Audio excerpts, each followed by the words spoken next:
पाहताय प्रहार टीव्ही, सत्यमेव व्रतम। आगामी नगर परिषद निवडणुकीच्या रणधुमाळीत हिंगोलीत राजकीय वातावरण तापलंय। महाविकास आघाडीच्या नगराध्यक्ष पदाच्या उमेदवार श्रीमती अर्चनाताई श्रीराम भिसे यांच्या प्रचारार्थ आज हिंगोली शहरात एका भव्य आणि धगधगत्या मशाल रॅलीचं आयोजन करण्यात आले। या रॅलीला महिला आणि पुरुषांसह हजारोंच्या संख्येने नागरिकांनी उपस्थिती लावत प्रचंड प्रतिसाद दिला।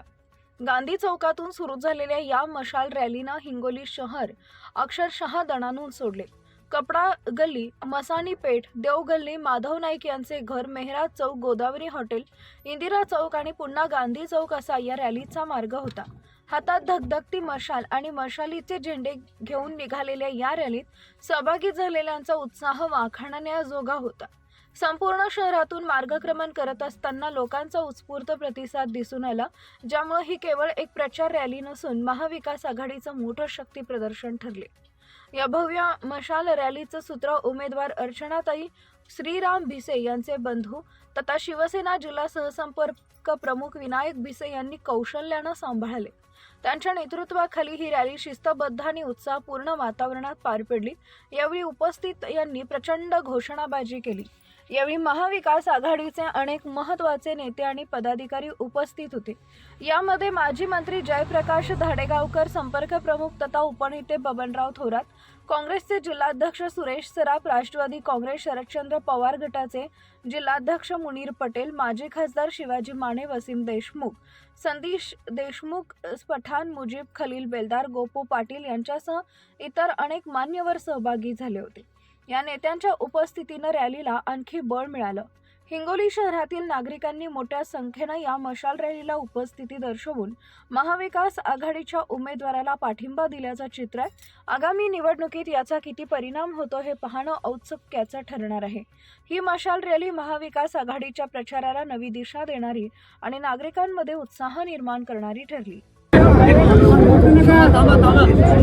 हिंगोली नगर परिषदेच्या निमित्तानं शिवसेना उद्धव बाळासाहेब ठाकरे पक्षाच्या वतीनं या ठिकाणी आमच्या भिसेताई निवडणूक लढवत आहेत।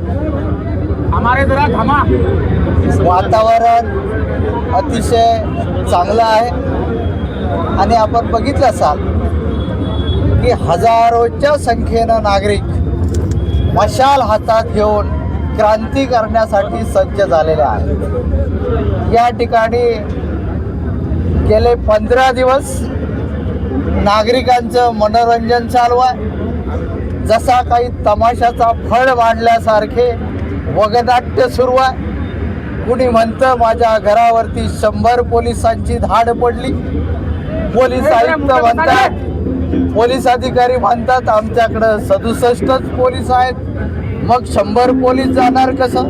पोलीस अधीक्षक म्हणतात अशी कोणत्याही प्रकारची धाड आम्ही टाकलेली नाही। त्या ठिकाणी भारतीय जनता पार्टीचे आमदार म्हणतात की या शहरामध्ये दहशतीचं वातावरण आहे, अवैध धंद्याची संख्या वाढलेली आहे। तुमचे गृहमंत्री आहेत, तुमचे मुख्यमंत्री आहेत, तुमचाच आमदार म्हणतोय की अवैध धंद्यांची संख्या वाढलेली आहे। एक आमदार वगनाट्य करतोय, दुसरं आमदार अवैध धंद्यांबाबत बोलतोय। एकमेकांमध्ये जी काही कोपरखळ्या मारण्याची स्पर्धा चाललेली आहे त्याच्या विरुद्ध दिशेने शिवसेना उद्धव बाळासाहेब ठाकरे पक्षाचे विनायकराव भिसे एका जिद्दीनं मशाल हाती घेऊन या हिंगोली शहरातील नागरिकांचं संरक्षण करण्यासाठी सज्ज झालेलं आहे। ही मशाल उद्धव साहेबांची मशाल आहे आणि 2 तारखेला 100% विजय आमचाच आहे आणि मशाल पेटणार म्हणजे पेटणार। आणि हिंगोली शहरामधून ही जी रॅली काढली ही या लोकांचा, या सत्ताधाऱ्यांच्या विरोधात आता असलेले वर्तमान दोन्ही नाटकी आमदार यांच्या विरोधामध्ये हा असलेला आहे सर्वसामान्यांचा कौल आहे। हे सर्वसामान्य लोक आपला राग व्यक्त करण्यासाठी, आपला राग आणि आपल्या मनातली भास काढण्यासाठी या रॅलीमध्ये सहभागी झाले। कारण हे दोन्ही आमदार एका लहान लेकरासारखं एकमेकावर आरोप करत आहेत। कधी आज निवडणुकीपुरता आरोप करतात आणि मूळ मुद्द्यापासून जे की विकासाच्या मुद्द्यावर यांनी बोलायला पाहिजे, कारण दोन्ही सत्तेतले आमदार आहेत. यांनी पाण्याबद्दल बोलायला पाहिजे, हिंगोली ग्रीन आणि क्लीनसाठी बोलायला पाहिजे, हिंगोलीची कळ्यातून स्वच्छसाठी बोलायला पाहिजे, हिंगोलीमध्ये स्वच्छता महिलांच्या स्वच्छतागृहासाठी बोलायला पाहिजे, हिंगोली शहरामध्ये मुस्लिम बांधवांच्या कब्रस्तानसाठी जागेसाठी बोलायला पाहिजे. परंतु हे दोन्ही आमदार तसं बोलताना विकासाच्या बाबतीत दिसत नाहीत.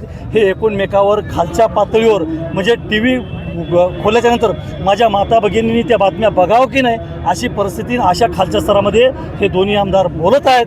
आणि हे एकदम म्हणजे खालची पातळी सोडलेली आहे. हे कळमनुरीचा आमदार जे आहे संतोष बांगर याला निवडूनच कसं दिलं मला काही समजत नाही, कारण की याच्यामध्ये एक तरी गुण दाखवा आमदारासारखा, एक तरी गुण दाखवा. आहे का याच्यामध्ये एक तरी गुण? पहिली गोष्ट शिक्षणाचा विषय घेतला तर 7वी नापास. जर युवकांना आदर्श घ्यायचा तर मटक्याचा आदर्श घ्यायचा का? तरुणांनी आदर्श घ्यायचा गुटख्याचा आदर्श घ्यायचा का? तरुणांनी काय वाळू चोळीचा हे घ्यायचं का? आता तर नकली नोटासुद्धा यांनी आणल्या मार्केटला. म्हणजे देशद्रोहासारखी गुन्हेसुद्धा हे करायला लागलेले आहे. यांचा दिवसेंदिवस वाढत चाललेलं आहे. जनतेने यांना जी सत्ता दिली त्या सत्तेचा हे दुरुपयोग करत आहेत. त्यामुळं यावेळेस जनता यांना चारही कोणी चित केल्याशिवाय सोडणार नाही. तुमची लढत शिवसेनेसोबत आहे का भाजपसोबत?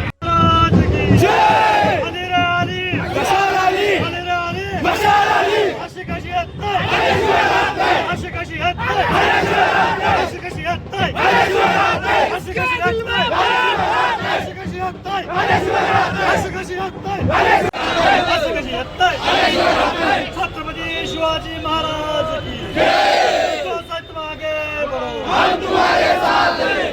तुम आगे बढ़ो, हम तुम्हारे साथ हैं. आदित्य साहब तुम आगे बढ़ो, हम तुम्हारे साथ हैं. जय